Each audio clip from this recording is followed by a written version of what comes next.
Guys, welcome back to foodie friends. ಇವತ್ತು ಒಂದು veg recipe soya chunks. ಇದು soya chunks actually ತುಂಬ ಒಳ್ಳೆಯದು ನಮ್ಮ ಹೆಲ್ತಿಗೆ. ಅದರಲ್ಲಿ ವೈಟಮಿನ್ಸ್, ನ್ಯೂಟ್ರಿಯನ್ಸ್ ಎಲ್ಲ ಸಿಗ್ತದೆ.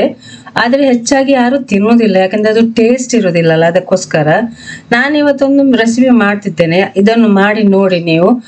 ಯಾರು ತಿನ್ನದವರು ಕೂಡ ತಿಂತಾರೆ ಸೋಯಾ ಚಂಕ್ಸನ್ನು, ಅಷ್ಟು ಟೇಸ್ಟಾಗಿ ಇರ್ತದೆ. ನೋಡಿ, ಟ್ರೈ ಮಾಡಿ ಒಮ್ಮೆ. ಮತ್ತು ವಿಡಿಯೋನ ಎಂಡ್ ತನಕ ನೋಡಿ, ಲೈಕ್ ಮಾಡಿ, ಶೇರ್ ಮಾಡಿ, ಸಬ್ಸ್ಕ್ರೈಬ್ ಮಾಡಿ. ಬನ್ನಿ ರೆಸಿಪಿಯನ್ನು ಸ್ಟಾರ್ಟ್ ಮಾಡುವ. ಈಸಿ ರೆಸಿಪಿ, ಬೇಗ ಆಗ್ತದೆ ರೆಸಿಪಿ. ನೋಡಿ ಒಮ್ಮೆ ಫುಲ್ ವಿಡಿಯೋ ನೋಡಿ, ಸ್ಕಿಪ್ ಮಾಡಬೇಡಿ. ಇವತ್ತು ನಾನು ಸ್ಟ್ರೀಟ್ ಸ್ಟೈಲ್ ಸೋಯಾ ಚಿಲ್ಲಿಯನ್ನು ಮಾಡ್ತಿದ್ದೇನೆ. ತುಂಬ ಟೇಸ್ಟಿಯಾಗಿ ಬರ್ತದೆ.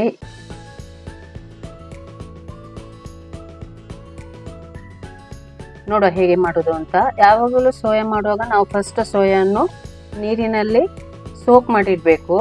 ನಾನು ಬಿಸಿ ನೀರು ತೆಗೆದಿದ್ದೇನೆ. ಇದಕ್ಕೆ ನಾನು ಸೋಯಾವನ್ನು ಹಾಕ್ತಿದ್ದೇನೆ. ಇದು ಒಂದು 15 to 20 ಮಿನಿಟ್ಸ್ ಹೀಗೆ ಇರಬೇಕು.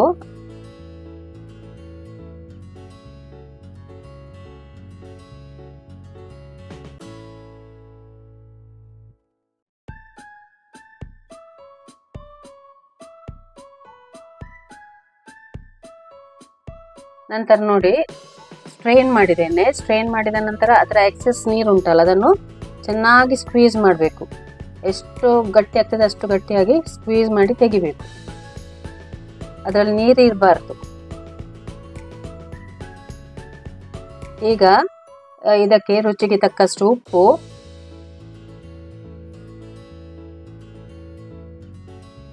ಅರ್ಧ ಚಮಚ ಹಳದಿ ಪೌಡರ್, 1 ಟೀ ಸ್ಪೂನ್ ಅಷ್ಟು ಚಿಲ್ಲಿ ಪೌಡರ್,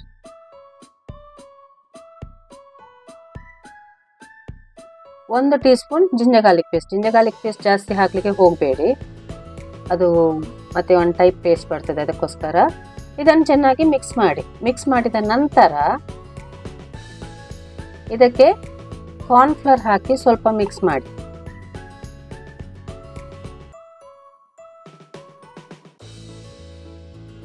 ಒಂದು 5 ಟೀ ಸ್ಪೂನ್ ಅಷ್ಟು ಕಾರ್ನ್ಫ್ಲವರ್ ಅನ್ನು ಹಾಕಿ ಚೆನ್ನಾಗಿ ಮಿಕ್ಸ್ ಮಾಡಿ. ಇದನ್ನು ನಾವು ಫ್ರೈ ಮಾಡ್ತೀವಲ್ಲ, ಇದನ್ನು ಕೂಡ ನೀವು ತಿನ್ಬಹುದು, ಒಳ್ಳೇದಾಗ್ತದೆ. ಕಡಲೆ ತಿಂದಾಗೆ ಆಗ್ತದೆ. ಅಲ್ಲಿ ನಾನು ಫ್ರೈ ಮಾಡ್ತಾ ಮಾಡ್ತಾ ಇಲ್ಲಿ ಖಾಲಿ ಆಗ್ತಾ ಇತ್ತು, ಮತ್ತೆ ಸ್ವಲ್ಪ ಬೈದದಕ್ಕೆ ಹಾಗೆ ಇಟ್ಟಿದ್ರು. ಇದನ್ನು ಡೀಪ್ ಫ್ರೈ ಮಾಡಿ, ಒಳ್ಳೆ ಕ್ರಿಸ್ಪ್ ಆಗ್ತದೆ. ಅಷ್ಟುವರೆಗೆ ಡೀಪ್ ಫ್ರೈ ಮಾಡಿ. ಸಾಫ್ಟ್ ಇರಬಾರ್ದು, ಕ್ರಿಸ್ಪಿ ಆಗಬೇಕು ಅದು. ನೋಡಿ, ಹೀಗೆ ಕ್ರಿಸ್ಪ್ ಆಗಿ ಬರ್ತದೆ. ಅದರ ನಂತರ ತೆಗೆದಿಟ್ಟಿರಿ. ಈಗ ಒಂದು ಬಾಣಲೆಗೆ 3 ಟೀ ಸ್ಪೂನ್ ಆಯಿಲ್ ಹಾಕಿ ಇದಕ್ಕೆ ಗ್ರೀನ್ ಚಿಲ್ಲೀಸ್, ಗಾರ್ಲಿಕ್ ಮತ್ತು ಜಿಂಜರ್. ಗ್ರೀನ್ ಚಿಲ್ಲೀಸ್ ನಾನು 5 ತೆಕ್ಕೊಂಡಿದ್ದೇನೆ. ನಿಮಗೆ ಖಾರ ಹೇಗೆ ಬೇಕೋ ಹಾಗೆ ತೆಕ್ಕೊಳ್ಬಹುದು. ಜಾಸ್ತಿ ಸಹ ತೆಕ್ಕೊಳ್ಬಹುದು, ಕಮ್ಮಿ ಸಹ ತೆಕ್ಕೊಳ್ಬಹುದು. ಇದನ್ನು ಸ್ವಲ್ಪ ಫ್ರೈ ಮಾಡಿ. ಇದಕ್ಕೀಗ ಕರಿಬೇವು ಸೊಪ್ಪನ್ನು ಹಾಕಬೇಕು. ಸ್ವಲ್ಪ ಜಾಸ್ತಿ ಕರಿಬೇವು ಸೊಪ್ಪನ್ನು ಹಾಕಬೇಕು.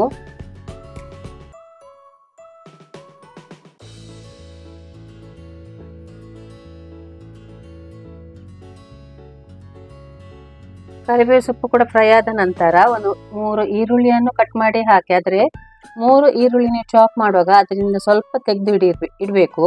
ಅದು ಲಾಸ್ಟಿಗೆ ಹಾಕ್ಲಿಕ್ಕೆ ಉಂಟು. ಸೊ ಸ್ವಲ್ಪ ತೆಗೆದಿಟ್ಟು ಉಳಿದದನ್ನು ನೀವು ಹಾಕಿ. ಇದನ್ನು ಚೆನ್ನಾಗಿ ಫ್ರೈ ಮಾಡಿ. ನಂತರ ಇದಕ್ಕೆ 1 ಕಪ್ ಅಷ್ಟು ನೀರನ್ನು ಹಾಕಿ. ಬಿಸಿ ನೀರು ಹಾಕಿದರೆ ಒಳ್ಳೆಯದು. ನಾವು ಕುಕ್ ಮಾಡುವಾಗ ಯಾವಾಗ ಸಹ ಬಿಸಿ ನೀರು ಹಾಕಬೇಕು. ಈಗ ಇದಕ್ಕೆ 2 teaspoon green chilli sauce, 2 teaspoon red chilli sauce ಹಾಕಿ. ಸ್ವಲ್ಪ ಸೋಯಾ ಸಾಸ್, ಅಂದರೆ ಒಂದು ಟೀ ಸ್ಪೂನ್ ಅವರು 2 teaspoon soya sauce, 4 teaspoon ಅಷ್ಟು ಟೊಮೆಟೊ ಕೆಚಪ್ಪನ್ನು ಹಾಕಬೇಕು. ಮಿಕ್ಸ್ ಮಾಡಿ ಚೆನ್ನಾಗಿ ಬಾಯ್ಲ್ ಆಗಲಿ. ಇದು ಒಳ್ಳೆ ಮಾಡಿ ಬಾಯ್ಲ್ ಆಗಲಿ. ಈಗ ಇದಕ್ಕೆ 1 ಟೀ ಸ್ಪೂನ್ ಅಷ್ಟು ಚಿಲ್ಲಿ ಪೌಡರನ್ನು ಹಾಕಬೇಕು. ಬಾಯ್ಲ್ ಆದ ನಂತರ ನಾವು ಫ್ರೈ ಮಾಡಿಟ್ಟ ಸೋಯಾ ಚಂಕ್ಸ್ ಅನ್ನು ಹಾಕಿ ಚೆನ್ನಾಗಿ ಮಿಕ್ಸ್ ಮಾಡಿ.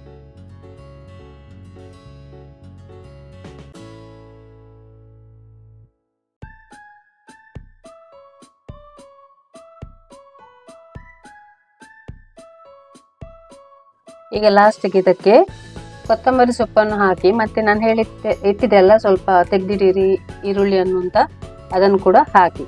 ಇದು ಹಾಕುವುದರಿಂದ ನಾವು ತಿನ್ನುವಾಗ ಆ ಕ್ರಂಚಿನೆಸ್ ಕೂಡ ನಮಗೆ ಸಿಗ್ತದೆ. ಈರುಳ್ಳಿದು ಅದು ಒಳ್ಳೆಯದಾಗ್ತದೆ ತಿನ್ನುವಾಗ. ನಮ್ಮ ಸ್ಟ್ರೀಟ್ ಸ್ಟೈಲ್ ಸೋಯಾ ಚಿಲ್ಲಿ ರೆಡಿಯಾಗಿದೆ. ಒಳ್ಳೆಯದಾಗ್ತದೆ, ಒಮ್ಮೆ ಟ್ರೈ ಮಾಡಿ ನೋಡಿ. ಈ ರೆಸಿಪಿಯನ್ನೊಮ್ಮೆ ಟ್ರೈ ಮಾಡಿ ನೋಡಿ ಹೇಗಾಗ್ತದೆ ಅಂತ. ಈ ವಿಡಿಯೋ ಇಷ್ಟ ಆದರೆ ಲೈಕ್ ಮಾಡಿ, ಶೇರ್ ಮಾಡಿ, ಸಬ್ಸ್ಕ್ರೈಬ್ ಮಾಡಿ. ಎಲ್ಲರೂ ಶೇರ್ ಮಾಡಿ ಮತ್ತು ಸಬ್ಸ್ಕ್ರೈಬ್ ಮಾಡಿ. ಯಾರೆಲ್ಲ ಸಬ್ಸ್ಕ್ರೈಬ್ ಆಗಲಿಲ್ಲ ಪ್ಲೀಸ್ ಸಬ್ಸ್ಕ್ರೈಬ್ ಆಗಿ ಮತ್ತು ಎಲ್ಲರಿಗೂ ಶೇರ್ ಮಾಡಿ. Thank you.